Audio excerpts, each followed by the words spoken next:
Why would they mow down all these people? You can't let everyone in.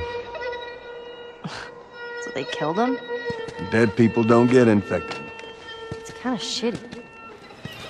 The Last of Us really has been a story of contrast. It's some pretty dark themes, but they're juxtaposed against an aesthetic that we find very beautiful.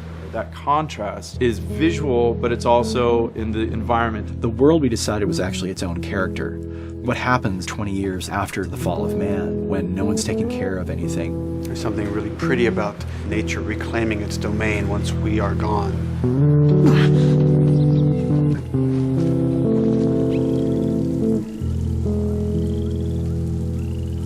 So everything we're doing in the environments is relating back to what you should be feeling in the story or what's happening to these characters. You as a player, you as Joel, you can look at these things and reflect about how much we've built and what we've lost.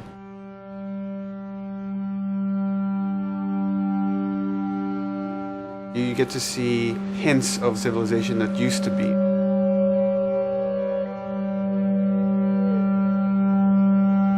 Each level has, a lighting artist, a modeler, and a texture artist, and we all work together. This was the block mesh that they gave me, and it's at the interior of a building.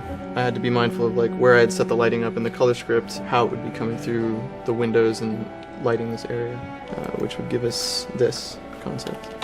I keep everything on separate layers, so say if they don't want the guys in the concept, I can take them out, or the closet there, I can take that out really easily. Keep everything really flexible. Well, Naughty Dog, we really try to cultivate a culture where anybody is encouraged to criticize anybody else's works. And we find that the more we do that, the better the game gets. We don't have a lot of meetings because most of the meetings are you and 2 other people hanging out at somebody's desk. If you need something to get done, you just go find that person and you talk to them about it. So, dude, I was actually trying to figure out right here, there should probably be some dead foliage.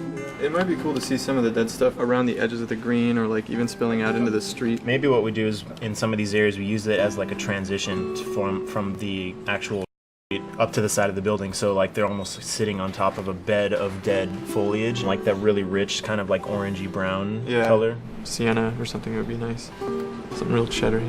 That's how you know you're done. The end product often ends up being stronger because that bouncing back off somebody else gives you a result that maybe you wouldn't have even thought of in the first place. All right, here's the bridge. That's our way out of here. Mandatory evacuation.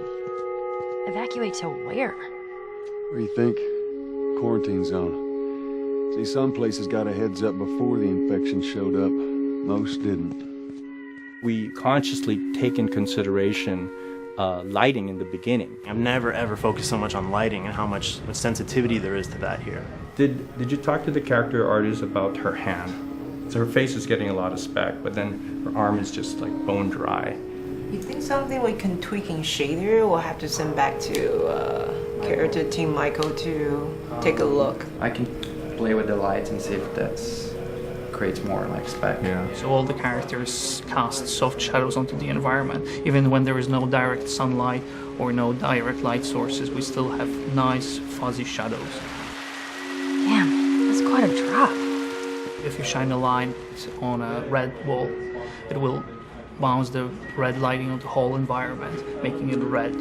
Everything bounce lighting. Otherwise, the world is gonna feel dry and unrealistic.